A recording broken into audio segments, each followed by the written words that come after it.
a temas migratorios, si tiene intención de viajar, ya sea con visa de turista o visa de estudiante, o tiene algún familiar, también le vamos a dar algunas recomendaciones. Ya estamos más que preparados y recordemos también, vamos a estar hablando hoy sobre todos los discursos y toda la gobernanza, ¿verdad? Se está evaluando los primeros 100 días también de gobernanza del nuevo presidente de Estados Unidos, Donald Trump. Hay polémica en cuanto a este tema de migración. Está con nosotros ya para debatir este tema Mario Medrano.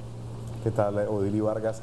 Recibimos con mucho aprecio al doctor Mauricio Erdocia, experto en asuntos internacionales, y vamos a justamente partir de cómo, digamos, se ha variado esa imagen inicial de confrontación del presidente Trump.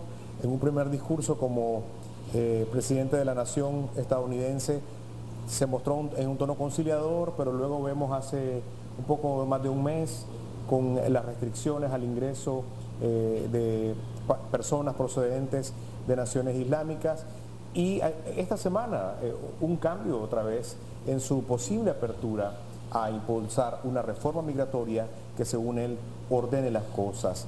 Desde que él tomó posesión de su cargo hasta el momento actual, ¿qué cambios usted puede percibir y qué tipo de impacto puede tener eso en naciones como Nicaragua? Bienvenido. Sí, para mí siempre, Odili y Mario, un placer estar con ustedes, estar en el canal una vez más. Bueno, realmente tal vez hay que tomar como puntos de partida dos momentos que son importantes. El primero es cuando el presidente Trump se reúne en un almuerzo con varios periodistas de varias importantes agencias noticiosas como Telemundo, Univisión, y a partir de ahí se comienza a filtrar una gran cantidad de información en relación a lo que sería aparentemente una posición más abierta del presidente Trump en este almuerzo.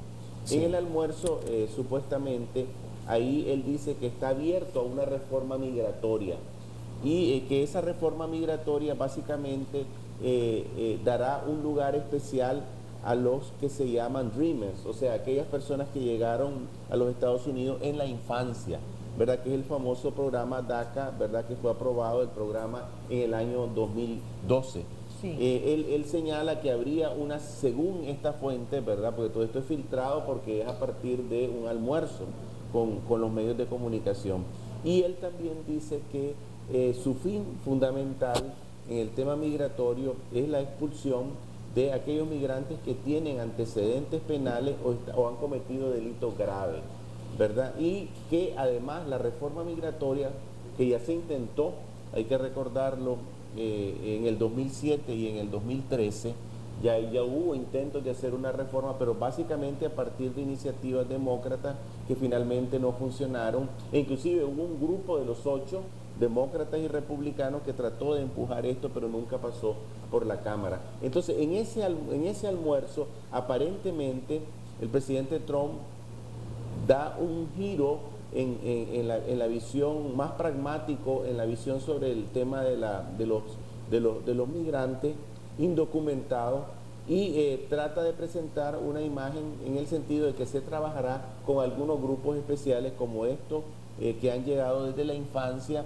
sí, o tratar de abrir condiciones a indocumentados para que puedan trabajar, ¿verdad? Siempre y cuando no tengan antecedentes penales. Entonces, y él dice también otra cosa que me parece fundamental, que es que esto debería ser objeto de un consenso demócrata-republicano que nunca ha existido en esta materia y que las dos partes deberían de ceder, ¿verdad? Esos fueron los mensajes más importantes que surgieron de ese almuerzo con los medios de comunicación.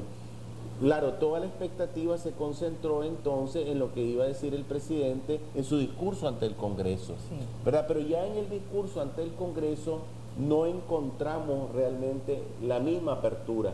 Ya es otro lenguaje, un lenguaje más en línea con lo que ha sido su campaña. Y él dice ahí que cree que es posible una reforma migratoria real y positiva, pero enfocada en mejorar los empleos y los salarios de los estadounidenses, fortalecer la seguridad de la nación y restituir el respeto a las leyes. Es decir, ya se va nuevamente a la línea tradicional. Ya no habla de una reforma migratoria con algunos pasos importantes alrededor de la protección de los derechos de migrantes a permanecer en el territorio, a trabajar. ¿A qué se deberá porque sería como un doble discurso, los asesores, ¿a qué se deberá esto? Bueno, yo creo que es indudable que el presidente Trump no puede manejar con frecuencia una línea tan dura como la que manejó en la campaña. Sí. Porque el tema de migrantes hay que recordar que aquí hay dos condicionantes interesantes a tomar en consideración. Uno es el hecho de que el tema de los migrantes es un tema de protección de los derechos humanos. Sí. Es decir, por ejemplo, no se pueden deportar masivamente. La deportación masiva está prohibida en el derecho internacional. Eso es un crimen en el derecho internacional. Los derechos de los migrantes han ido avanzando de una manera muy sólida y muy fuerte. Por ejemplo, los derechos que han adquirido en el trabajo. Los procesos de deportación ya no pueden ser realmente al arbitrio de los estados, sino que tienen que tener un cierto régimen de garantía, particularmente cuando la persona ha estado residiendo en el país durante algún tiempo. Esa escala del tema de protección de derechos humanos es sumamente interesante e importante, además de que ahora ha avanzado mucho la idea de que una persona que es detenida tiene que ser informada de inmediato el consulado de ese país. Es decir, si un nicaragüense, si un guatemalteco, si un hondureño es detenido, ¿verdad? Inmediatamente hay un derecho de acceso consular. Pero ese derecho de acceso consular, ha dicho la Corte Interamericana de Derechos Humanos, que es un derecho humano.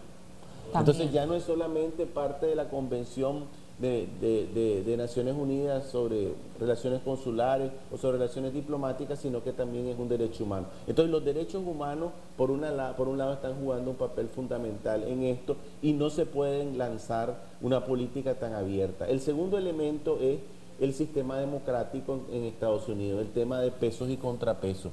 Ya vimos que en relación a ciertos decretos que ha emitido el presidente Trump, ya jueces de los Estados Unidos se han pronunciado, ¿verdad?, incorporando pues estos elementos de moderación, estos elementos vinculados a la legalidad de las acciones y al respeto a determinadas garantías procesales que son garantías en el fondo de derechos humanos. Y el tercer elemento yo diría que es el hecho de que él también tiene un cierto compromiso con el electorado básicamente cubano, ¿verdad? Yo creo que ahí él recibió un impacto en su campaña electoral muy importante de este sector, y es posible que no desee lanzar un mensaje tan duro, ¿verdad? Ahora ya siendo presidente, y tratará de buscar la manera de favorecer por lo menos algunas cuestiones fundamentales, como por ejemplo esta de las personas que llegaron en la infancia a los Estados Unidos, la posibilidad de trabajar. Y él dice algo, ¿verdad?, siempre en su misma línea. Son tres cosas, ¿verdad?, las que él señala: vivir, trabajar y pagar impuestos, ¿verdad? Él dice que él estaría anuente, ¿verdad? Y por supuesto... y eso no quiere decir que los migrantes estando allá no pagan sus impuestos. No quiere decir, pero él señala eso, y señala además fuertemente el tema de seguridad. Es decir, que sean migrantes que no tengan récord delictivo, ¿verdad?, ni hayan cometido delitos graves, delitos que puedan afectar la seguridad de los Estados Unidos, por supuesto. Excelente. Cuando usted hablaba de derechos humanos, y yo les comentaba, ¿qué tan relacionado está con los derechos humanos? Porque todavía lo veo, cuando están deportando a los migrantes, van encadenados de pies y manos. ¿Eso es posible? ¿Eso está dentro de las leyes o los tratados de cada uno de los países? Sí, yo creo que esa es una pregunta clave, porque muchas veces, inclusive en medios de comunicación, se habla de los migrantes como ilegales, ¿verdad? Y se comete el gravísimo error de calificar a un migrante como una persona que está en una situación de ilegalidad. Sí. Nosotros hablamos de personas indocumentadas, o hablamos también de personas que están en una situación de migratoria irregular, ¿verdad? Pero no delincuentes. ¿Indocumentados se les puede decir? Indocumentados o en situación irregular. Porque ¿qué es lo que sucede cuando se se transpone esa imagen de la delincuencia con el migrante, el resultado es terrible, ¿verdad? Sí. Entonces hay un sentimiento que se genera en la población antimigrante y además se comete un daño terrible, ¿verdad? A las poblaciones migrantes, que la mayoría obviamente llegan a trabajar. Son gente que llega a prestar su apoyo inclusive al engrandecimiento de los países, que se hace muchas veces con la fuerza de las poblaciones migrantes. Tiene un aporte económico invaluable. Hay comunicación telefónica, doctor. Vamos a ver qué nos dicen nuestros televidentes. Acción 10 de la mañana, muy buenos días. Buenos días. Adelante. Estoy queriendo decirle algo. Sí. El señor presidente de Estados Unidos puede decir mucho, pero la realidad es otra. Están buscando a los indocumentados casa a casa.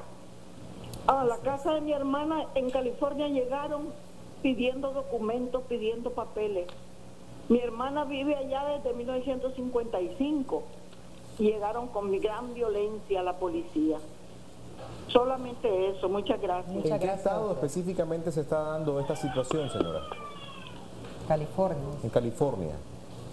Bueno, son cosas que a veces no conocemos a través de los grandes medios de comunicación, a través de las agencias, que muy pocas veces se registra, pero es importante también conocer de viva voz el testimonio de personas que, aunque viven en Nicaragua, tienen una comunicación constante con sus familiares. Y ya se ha denunciado, Mario, sobre todo en Miami, en Nueva York y otros estados donde hay bastante latinos, sí están denunciando en algunos medios de comunicación internacionales. Se ha estado presentando algunos casos de familias que incluso han pasado semanas sin salir, ellos no están con documentos ahí, y entonces están incluso pasando hambre en algunos lugares, porque sí es cierto, según verdad lo que da a conocer esas cadenas internacionales, que se está buscando casa a casa, en los trabajos, en los hospitales incluso, se está haciendo estas redadas. Sí, sin lugar a duda, esa es una crítica que está surgiendo y con mucha fuerza. Digamos, hay un reclamo, como ha señalado la señora, en muchos sectores en Estados Unidos, en donde se dice, bueno, esta idea de que los únicos que van a ser afectados son indocumentados que tienen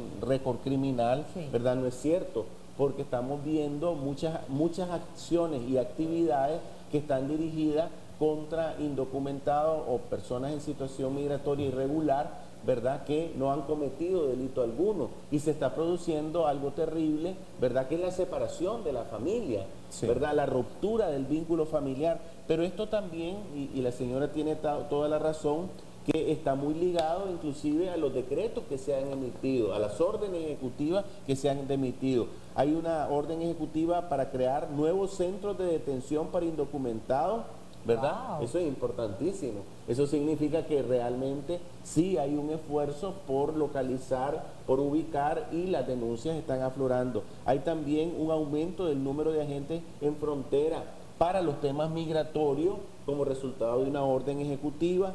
También está el famoso decreto sobre la negación de fondos federales para ciudades santuarios, como las califican ellos, es decir, para aquellas ciudades que aparentemente, según ellos, estarían, ¿verdad?, prestando o facilitando la situación o protegiendo el estatus migratorio de los indocumentados. E inclusive se creó una oficina, ¿verdad?, que esto también va en la línea de la criminalización, una oficina para víctimas de delitos cometidos por extranjeros deportables, ¿verdad? Entonces todo esto es interesante destacarlo, porque estas órdenes, ¿verdad?, están apuntando, ¿verdad?, en una dirección más general de lo que cabría esperar de las declaraciones del presidente Trump, de que estos esfuerzos estarían dirigidos más bien a los indocumentados, ¿verdad?, con antecedentes penales o que han cometido algún tipo de delito. Entonces la señora tiene toda la razón, y hasta ahora estos decretos han ido en la línea en la que ella ha señalado, los hechos posiblemente también, y la única puerta, porque sí lo tenemos que señalar también, que se ha abierto, es esta conversación que tiene el presidente Trump con agencias de noticias internacionales, en donde él se muestra abierto a una posición un poco más equilibrada. Pero ya en el discurso ante el Congreso, ¿verdad?, ya no sale esta posición en los términos en que fue reflejado por filtraciones públicas, obviamente, que hicieron algunos medios de comunicación.